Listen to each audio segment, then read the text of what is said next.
माताएं कहने लगी महाराज क्या हुआ, अरे कहां खो गए थे।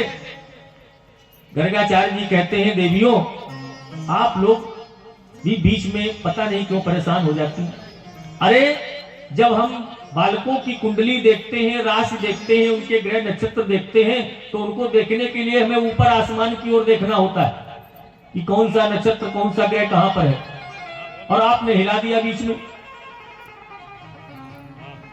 पहले तो गर्गाचार्य जी का मन हुआ कि बता दें, लेकिन कन्हैया ने इशारा कर दिया महाराज बता न देना, अगर कहीं तुमने कह दिया ये तो भगवान है, तो आजकल भगवान के साथ लोग ठीक नहीं करते। पता है भगवान के साथ क्या करते हैं लोग, जैसे कह दो भगवान है तो उनको एक छोटे से सिंहासन में बैठा के एक अलमारी में बैठा देते हैं, है ना। सवेरे 4 दाने मिश्री के इलायची लाने के, शाम को 4 दाने, कभी थोड़ा सा एक छोटी सी गिलसिया में दूध रख दिया, बोले महाराज खाओ बस प्रसन्न रहो। अब अपने लिए बड़ी विशेष प्रकार की व्यवस्था। तो भगवान ने कहा कि महाराज ये न बता देना कि भगवान है। तो बात को घुमा दिया गर्गाचार्य जी ने। माताओं ने कहा ठीक है महाराज, हमने तो सोचा कि पधार गए क्या महाराज, लेकिन ठीक है आप ठीक हैं, अब तसल्ली हो गई। गर्गाचार्य जी महाराज कहते हैं देवियों अच्छा बैठ जाओ, सामने नामकरण करते हैं। माता यशोदा कहती है मेरा बालक बड़ा है, पहले मेरे बालक का संस्कार करो, नामकरण संस्कार। क्योंकि यशोदा की गोद में कौन है, बलराम। और ये किया क्यों माताओं ने अदला बदली, इसलिए किया कि देखें पंडित जी को कुछ आता भी है कि ऐसे ही खड़िया पलटन है? तो गर्गाचार्य जी ने कहा देवियों अयम ही रोहिणी पुत्रो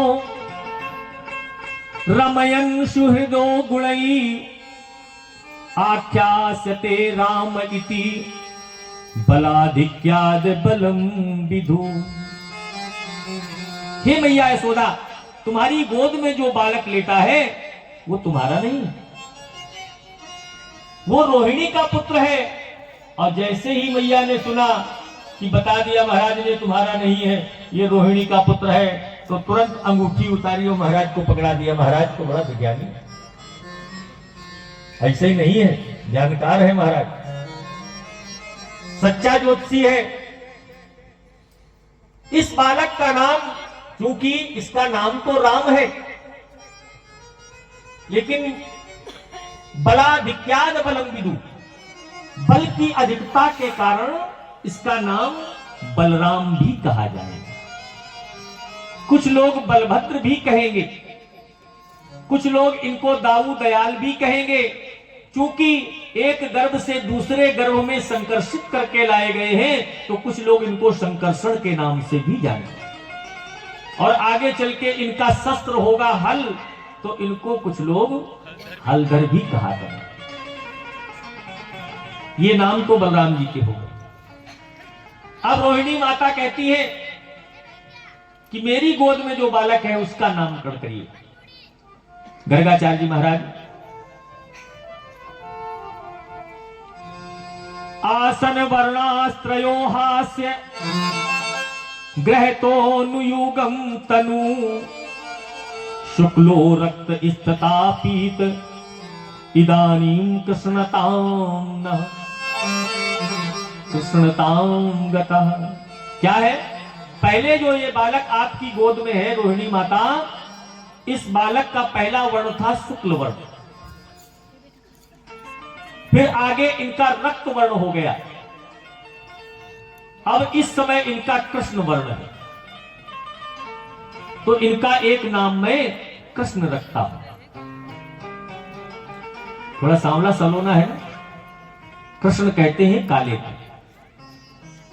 लेकिन ये सांवला सलोना जरूर है, लेकिन जग का उजाला है, संसार का उजाला है।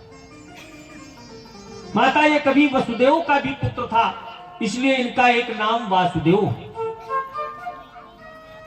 इनका एक नाम मधुसूदन भी होगा, मुरलीधर भी होगा, क्योंकि मुरली बड़ी प्रिय होगी इनको बजाना, तो मुरलीधर भी होगा। इनका एक नाम गोविंद भी होगा, इनका एक नाम माधव भी होगा, इनका एक नाम तो लोग माखन चोर भी कहेंगे।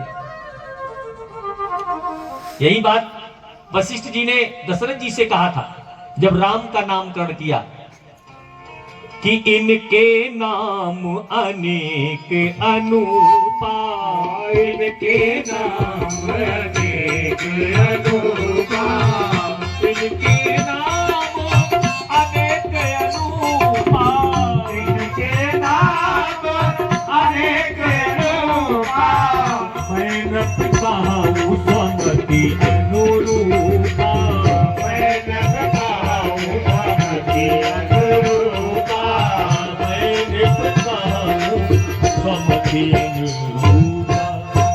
इनके नाम अनेक अनूपा, अनेक नाम है और इनके सब नामों का वर्णन तो मैं नहीं कर सकता। वैसे 1008 नाम, एक आती है पुस्तक विष्णु सहस्त्र नाम आती है ना, उसमें आपको 1008 नाम मिल जाएंगे विष्णु सहस्त्र नाम में, इसके भगवान के, और 1008